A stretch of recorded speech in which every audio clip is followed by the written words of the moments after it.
우리 옆에 분하고 같이 한번 인사하실 때에 자, 하나님은 대단하십니다. 이렇게 인사하시죠. 시작. 하나님은 대단하십니다. 우리가 대단하다라는 말을 조금 더 강조하는 표현이 있어요. 뭔지 아십니까? 대단하다는 그냥 대단하다인데 대단하다는 좀 강조된 말이에요. 우리 이렇게 다시 한번 인사하죠. 하나님은 정말 대단하십니다. 시작. 하나님은 정말 대단하십니다. 저와 여러분이 믿고 따르는 하나님은 그렇게 위대하시고 대단한 분이신 줄 믿으시기 바랍니다. 하나님의 말씀 같이 보시죠. 말씀은 시편 25편 14절 한 절 말씀입니다. 시편 25편 14절 한 절 말씀이에요. 자, 우리 한 절 말씀을 같이 한 목소리를 읽어봤으면 좋겠는데, 자, 앞에 자막을 보시면서 성경을 보시면서 같이 한 목소리를 같이 읽겠습니다. 읽습니다. 여호와의 친밀하심이 그를 경외하는 자들에게 있으며 그의 언약을 그들에게 보이시리로다. 아멘. 이 사람이 서로 가까운 사이를 칭할 때에 친하다는 말을 사용하기도 하고 친밀하다라는 말을 사용하기도 합니다. 여러분이 친하다는 표현과 친밀하다는 표현 어떤 차이가 있는 것일까요? 자, 우선 친하다라는 말의 사전적인 정의는 가까이 사귀어서 정이 두텁다라는 뜻입니다. 그럼 친밀하다는 말의 사전적 의미는 무엇일까? 지내는 사이가 매우 친하고 가까움이라는 뜻입니다. 이 친하다, 친밀하다 모두 좋은 관계를 의미하는 동일한 뜻을 가진 단어들이지만 친하다보다 그 친함의 정도가 더 두터운 것을 친밀하다라고 부른다는 것이죠. 여러분의 인생에는 이 친함을 넘어서 친밀한 관계를 맺고 있는 사람들이 있으십니까? 이 미국의 인류학자인 에드워 헐이라는 사람이 인간관계와 물리적 거리의 관계를 연구해서 발표한 적이 있었어요. 이 사람의 주장에 의하면은 서로 4m 이상 떨어져 있는 사이는 공적인 거리이기 때문에 주로 연설을 할 때나 강의를 할 때 거리라고 해요. 지금도 보면 한 4m 정도 떨어져 있잖아요. 서로 2m에서 3m 정도 떨어져 있는 사람, 이 거리는 사회적 거리라고 하는데 이 정도 거리를 두고 있는 사람에게는 정중한 격식과 예의가 필요한 사이라고 합니다. 자, 그리고 50cm에서 1m 20cm 정도 떨어져 있는 사이, 가까운 사이죠. 개인적인 거리인데요, 일상적인 대화에서 가장 무난한 거리라고 합니다. 50cm 이내로 떨어져 있는 가까운 거리도 있어요. 50cm 이내의 거리는 친밀한 거리로 사적인 거리, 가족이나 연인처럼 친밀한 유대관계를 가질 수 있는 거리라고 하지요. 여러분에게는 그 거리를 50cm 이내로 가까이 할 수 있는 사람이 누가 계십니까? 자, 저와 여러분, 또 우리가 가지는 하나님과의 거리는 어느 정도 되고 있을까요? 하나님과 우리의 거리가 4m 이상의 공적인 거리일까요? 아니면 1m 정도의 일반적인 거리일까요? 아니면 50cm 보다 가까운 친밀한 거리일까요? 하나님께서는 그 거리를 전혀 잴 수 없을 정도로 우리 안에 거하고 계시는데 그 하나님께서 느끼시는 우리와의 거리감은 어느 정도나 되실까요? 이 성경에 하나님과 우리와의 관계를 표현하는 단어들이 굉장히 많이 등장합니다. 예를 들면 왕과 백성, 신랑과 신부, 주인과 종, 목자와 양, 아버지와 아들, 친구와 친구, 이런 단어들이 있죠.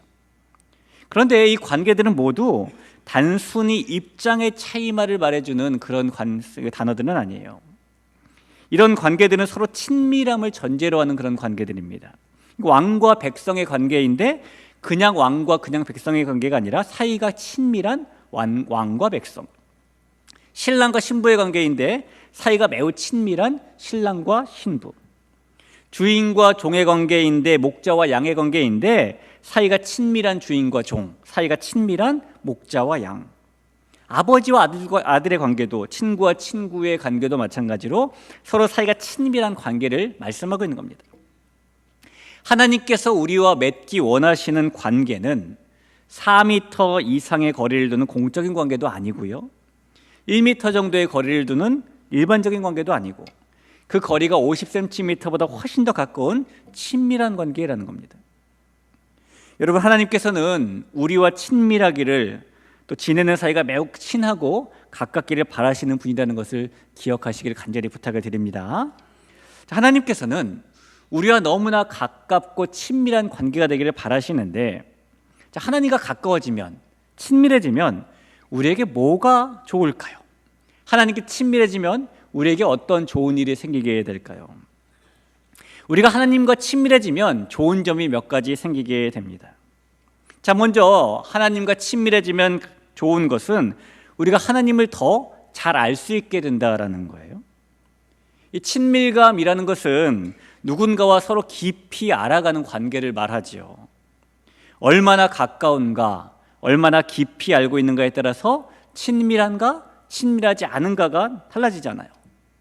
그런데 하나님께서는 하나님을 안다는 것을 우리가 마음속에 새기기를 원하시는데, 하나님을 안다는 것이 그저 하나님이라는 분이 계셔 라는 데까지만 아는 것을 말하는 것이 아닙니다.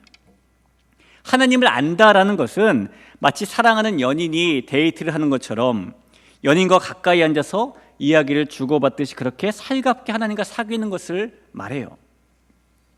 제가 20대 때에 어느 날 참 단아하고 청초하고 이쁘고 청순한 아가씨를 보게 되었습니다. 그래서 보면서 키가 있는 정도가 되는구나, 이름이 어떻게 되는구나, 전화번호가 무엇이구나, 그 아가씨에 대해서 알 수 있는 정보를 많이 알게 되었어요. 그러다가 그 아가씨랑 사귀게 되었는데, 사귀게 되니까요, 그 아가씨에 대해서 그 전에 알고 있던 것보다 더 잘 알게 되더라고요. 키만 이렇고 이름이 이렇고 전화번호가 이렇구나 라는 것을 넘어서 겉모습만 청초하고 겉모습만 이쁘고 겉모습만 청순한 줄 알았더니 말하는 것도 그렇고 마음 쓰는 것도 그렇고 더 이쁘고 더 단아하더라고요. 그래서 확 결혼해 버렸어요. 여러분, 우리가 하나님과 가까우면 가까울수록 우리는 피상적으로만 알던 하나님을 실제적으로 더 잘 알게 됩니다. 그래서 우리는 하나님과 친밀해질 필요가 있겠죠. 또한 우리가 하나님과 가까워지면 좋아지는 점, 좋은 것 또 하나가 있는데, 하나님과 친밀해지면 친밀해질수록 우리는 하나님을 신뢰하는 삶을 살 수 있게 돼요. 여러분, 혹시 누군가에게 속을 다 터놓고 이야기하고 완전히 의지할 수 있는 대상, 그런 사람들 여러분 주변에 계신가요? 우리가요, 누구에게 속을 터놓고 의지를 할 때도 친밀한 사람에게만 그렇게 할 수 있지, 거리감이 있는 사람에게 그렇게 할 수는 없잖아요. 하나님의 자녀는 하나님을 믿는 특권을 가지고 살면서 당연히 하나님께 속도 터놓고 하나님을 의지하고 그런 모습들을 누리며 살 수 있는데, 하나님과 친밀하지 않으면 하나님께 그 속을 터놓지도 못하고 하나님을 의지하지도 못하고, 아버지는 있지만 아버지를 아버지라고 부르지 못하는 홍길동과 같은 삶을 살아가게 되는 것이죠. 하지만 하나님과 가까이, 하나님과 친밀하면 친밀할수록 우리는 하나님을 신뢰하고 의지할 수 하며 살 수 있게 되는 것입니다. 그것이 우리에게 생기는 좋은 점이에요. 하나만 더 우리가 하나님과 가까워지면 좋은 일을 더 살펴본다면, 우리가 하나님과 친밀하면 친밀할수록 우리는 예수님을 더 닮아가는 영적인 성숙을 이룰 수 있게 됩니다. 부부는 닮는다라는 말이 있죠. 정말 그렇습니까? 이 부부는 닮는다라는 말은 상당히 비과학적인 말로 들려요. 왜냐하면 아무리 부부가 함께 오래 살아도 이 사람의 DNA 자체가 변하는 것이 아니고, 서로를 오랜 시간 본다고 해서 얼굴 형태가 변하는 것도 아니기 때문입니다. 그러나 실제로 부부는 닮죠. 이 영국 리버풀 대학의 한 연구진에서 부부는 오래 같이 살면 오래 같이 살수록 서로 닮아간다라는 비과학적 사실을 과학적 사실로 밝혀냈습니다. 이 사람은 얼마나 자주 웃느냐, 얼마나 자주 찡그리냐에 따라서 얼굴의 근육과 주름이 당겨지고 펴지는데요, 오래 함께 산 부부일수록 함께 웃는 시간, 함께 찡그리는 시간이 같아지죠. 이 감정 표현이 비슷해지면서 얼굴의 근육과 주름의 움직임도 같아지게 되고, 그러다 보니까 얼굴의 표정이나 인상이 닮아가게 되는 겁니다. 과학적이죠. 그래서 부부는 길게 몇십 년을 함께 살면서 전혀 닮지 않는다라는 것은 오히려 그게 더 이상한 일이라고 보일 정도예요. 이 부부는 외모뿐만이 아니라 스타일도 닮고요, 식성도 닮고요, 가치관도 닮게 되죠. 심지어 부부 사이는 병도 닮는다는 얘기가 있어요.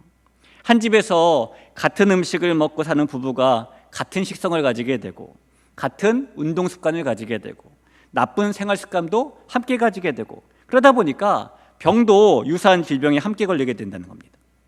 특히 당뇨나 고혈압이나 고지혈증이나 복부비만이나 이런 질병을 조사한 결과 부부는 비슷한 병을 담는다는 것이 드러났다고 해요. 여러분, 서로 남남이었던 부부가 만나서 함께 살고 그런 시간을 보내서 서로 닮게 되는 것은 그 부부가 친밀하기 때문이죠. 예수님을 닮아가는 것은 우리 모두의 소원입니다. 그리고 그 소원은 우리가 하나님과 친밀할 때에 이루어질 수 있는 것입니다. 우리가 친밀할 때 예수님과 닮아갈 수가 있기 때문이에요. 그리고 오랜 기간을 함께 산 부부일수록 더 닮아가는 것처럼 우리가 예수님을 오랜 시간 더 꾸준하게 바라볼 때에, 하나님과 더 꾸준히 친밀할 때에 우리는 예수님과 더 닮아갈 수 있어요.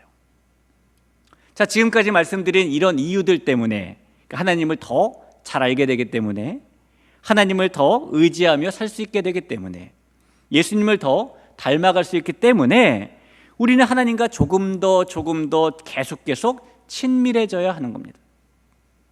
자, 그런데 여러분, 이 친밀함이라는 것이 저절로 이루어지고 저절로 유지되는 것이 아니죠.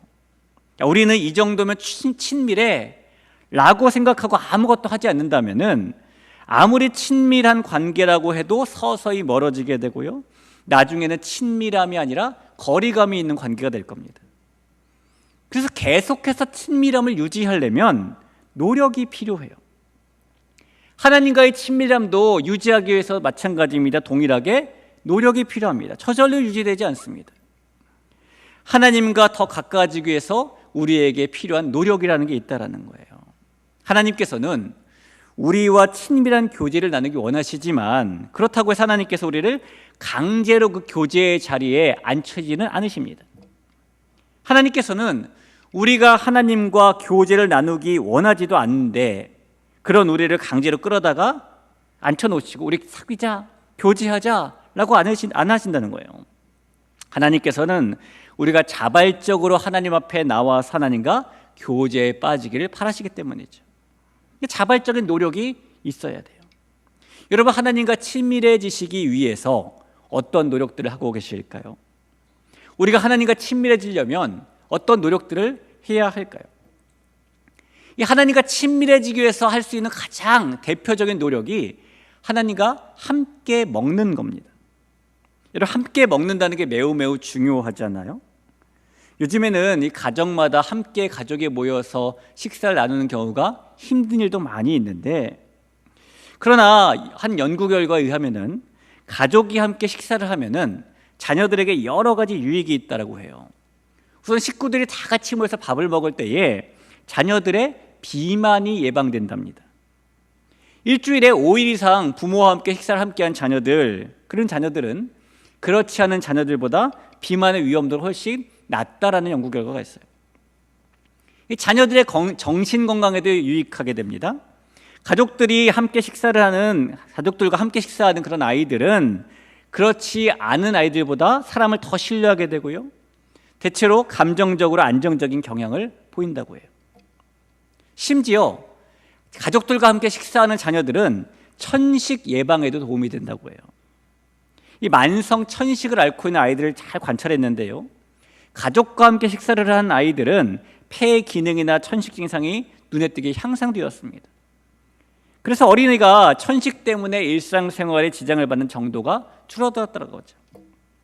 여러분, 이런 연구 결과들은 사람이 함께 밥을 먹는다는 것이 얼마나 중요한지를 우리에게 여실히 보여주는 것이죠. 그래서 함께 밥을 먹어야 해요. 여러분께서도 혼자 식사하실 때도 있겠지만은 식구들과 함께 식사하실 때도 있으시죠. 함께 식사하실 때를 만들어서 드셔야 됩니다. 특별히 우리 교회는 한 달에 한 번씩 온 가족 행복 뭘 하죠? 밥상을 하잖아요. 함께 밥을 드시는 게 꼭 필요해요. 성경에서 누군가와 함께 밥을 먹는다는 것은 매우 친밀한 관계를 의미하는 겁니다. 예를 하나 들어볼까요? 다윗이 왕이 되었을 때에 자기의 절친이었던 요나단의 아들 무비보셋에게 이렇게 친밀감을 표현하지요. 사무엘하 9장 7절입니다. 다윗이 그에게 이르되 무서워하지 말라. 내가 반드시 내 아버지 요나단으로 말미암아 내게 은총을 베풀리라. 내가 내 할아버지 사울의 모든 밭을 다 내게 도로 주겠고 또 너는 항상 내 상에서 떡을 먹을지니라 라고 말하죠. 앞으로 다윗이 이 무비보셋과 함께 밥을 먹겠다라고 말을 하는 거예요. 함께 밥을 먹는 것이 친밀감의 표현으로 성경에서 등장하는 것이죠. 그러니까 하나님과 우리의 관계도 마찬가지입니다. 하나님과 함께 먹는다는 것은 하나님과 우리가 얼마나 친밀한가를 보여주는 거예요.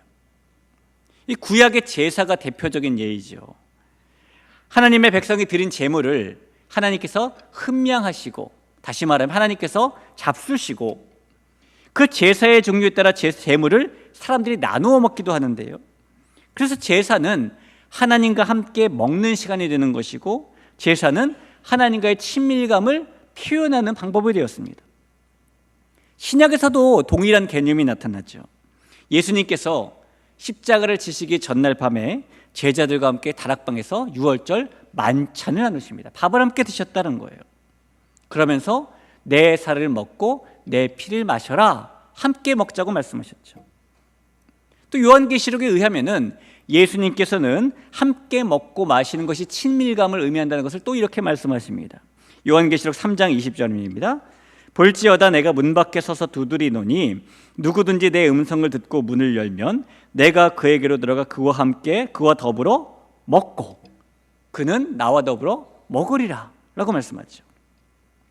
그러니까 얼마나 친밀한가 친밀하지 않은가는 함께 밥을 먹느냐 함께 밥을 먹지 않느냐로 달라지는 거예요.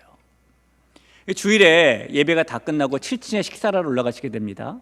줄을 서가지고 밥을 타실 거예요. 자, 그럼 우선은 빈자리가 생긴 데 가서 앉으시겠죠. 근데 빈자리가 여러 군데 있어요. 한쪽에 보니까 내가 너무 친한 사람이 앉아있고, 한쪽에 보니까 내가 별로 친하지 않은 사람이 앉아있어요. 여러분 어디 가서 밥 드십니까? 그리스도의 사랑의 마음을 가지고 친하지 않은 사람에게 가서 밥상을 놓고 함께 먹을까요? 라고 해야 되죠. 그럼에도 불구하고 우리는 마음 깊은 데서 일단 친한 사람과 밥 먹어야 편하니까 그쪽으로 가게 됩니다. 그러니까 밥을 함께 먹는다는 것은 이렇게 친밀한 것을 의미한다는 겁니다. 따라서 우리가 하나님과의 관계를 깊이 갖고 싶다면, 하나님과 더 친밀해지고 싶다면 그 방법은 하나님과 함께 먹는 것에서 출발하는 거예요. 자, 여러분 우리가 하나님과 무엇을 함께 먹을 수 있을까요? 하나님과 함께 먹는 음식이 무엇일까요? 성경에서 실제로 사람이 먹는 음식 외에 먹는다라고 표현하는 것이 또 하나 있습니다. 그것이 말씀이에요. 자, 시편 119편 3절을 보죠. 주의 말씀이 맛이 내게 어찌 그리 단지요 내 입의 꿀보다 더 다나이다. 자, 말씀이 맛이 어떻다고요? 자, 먹어봤으니까 하는 거죠. 맛이 달다는 얘기는 이 말씀을 먹었다는 뜻이에요. 자, 히브리서 5장 13절 14절 볼까요? 젖을 먹는 자마다 어린아이니 의의 말씀을 경험하지 못한 자요 단단한 음식은 장성한 자의 것이니 그들은 지각을 사용함으로 연단을 받아 선악을 분별하는 자들이니라. 역시 여기도 하나님의 말씀을 먹는 것으로 표현하고 있지요. 이렇게 성경은 말씀이라는 것을 먹는다라고 표현한다는 거예요. 하나님과 함께 먹는다는 것은 말씀을 함께 먹는다라는 의미인 것이고, 하나님의 말씀을 먹는다는 것이 하나님과 친밀해지는 방법이라는 겁니다. 하나님의 말씀에는 하나님의 생각과 마음과 계획과 능력과 우리가 하나님을 알 수 있는 모든 것이 담겨져 있기 때문입니다. 하나님의 말씀은 하나님이 쓰신 일기장과 똑같은 것이기 때문이에요. 누군가의 일기장을 들여다보면 그 사람의 속마음을 알 수 있게 되지요. 우리 하나님이 쓰신 이 일기장을 통해서 하나님과 더 친밀해질 수 있게 되는 것입니다. 여러분, 저와 여러분은 하나님의 말씀을 먹고 하나님과 더 친밀해져야 됩니다. 우선 우리가 이런 예배 시간을 통해서 말씀을 먹지요. 예배를 드리며 설교를 듣고 공동체에 주신 하나님의 말씀을 함께 먹습니다. 자, 또 먹어야 될 말씀이 있어요. 여러분, 자녀들에게 공부를 시킬 때에 학원도 보내고 집단 학습도 시키시지만 1:1 과외가 더 효과적인 것은 맞지요. 그런 의미에서 우리가 하나님과 1:1로 만나서 밥을 먹는 시간도 필요합니다. 개인적으로 성경을 읽거나 큐티를 하거나 그런 시간을 통해서 우리가 개인에게 주신 하나님의 말씀을 먹게 됩니다. 여러분 음식을 많이 드시고 체해 보신 적 있으십니까? 난 한 번도 태어나서 체해 본 적이 없다. 없으시죠? 하나님의 말씀은 아무리 과하게 먹어도 절대 체하지 않습니다. 예배 때마다 말씀을 듣고 홀로 있을 때마다 성경을 읽고 하루 종일 그 말씀을 묵상하고 큐티도 하고 연구도 하고 결단도 하고 실천도 하고 그렇게 하나님의 말씀을 먹을 때에 우리는 하나님과 더 친밀해질 수 있다는 사실을 꼭 기억하시길 부탁드립니다. 여러분 하나님과 친밀해지면요 너무 좋아요. 하나님과 친밀해지면 하나님의 마음이 내 마음이 되고 우리는 우리의 삶에서 벌어지는 일들의 의미와 목적을 발견하게 되지요. 그 속에서 우리를 향하신 하나님의 시선도 바라보게 되고 그 속에서 우리를 향해서 펼치신 하나님의 손도 붙잡게 되고 그래서 우리가 이 땅을 살면서 가장 중요한 것 중에 하나가 하나님과 그렇게 친밀해지는 겁니다. 성경은 우리가 하나님께 그래서 가까이 나아가야 된다라고 말씀합니다. 하나님과 친밀해야 되기 때문이에요. 아시다시피 저희 집에는 아들만 하나가 있습니다. 많은 분들이 그런 말씀하시는 걸 전 많이 들었어요. 목사님, 딸이 있어야 돼요. 잊어서 어떡하겠습니까? 여러분 아들이란 이런 우스갯소리 들어보셨어요? 아들이란 존재 낳을 때는 1촌, 대학 가면 4촌, 군대에서 제대하면 8촌, 결혼하면 사돈의 8촌, 자식이라도 낳으면 그냥 동포 이렇답니다. 점점 멀어지는 게 아들이에요. 여러분 저도 저희 부모님께는 아들인지라 어떤 말인지 이해가 충분히 됩니다. 우리가 하나님께도 이렇게 점점 멀어지는 아들처럼 살 것인가 아니면 아들이더라도 딸같이 친밀한 아들이 될 것인가. 우리가 하나님께 가까이 나아가면 주님께서도 우리에게 가까이 와 주십니다. 말씀을 먹는 일로 우리가 하나님과 함께 한다면 우리는 하나님과 매우 친밀한 교제를 나누는 그런 사람들이 될 수 있을 거예요. 우리가 이 12월 연말을 보내고 또 1월을 시작하면서 다시 한번 심기일전하게 될 텐데 우리는 2년 전부터 연초가 되면 성경 읽기를 같이 하지요. 우리 몇 주 동안 열심히 성경 한번 읽어봅시다 라고 합니다. 말씀도 읽고 말씀도 듣고 큐티도 하고 다시 심기일전해서 하나님의 말씀을 먹음으로 하나님과 더 친밀해지는 우리 모두가 되길 간절히 부탁을 드립니다.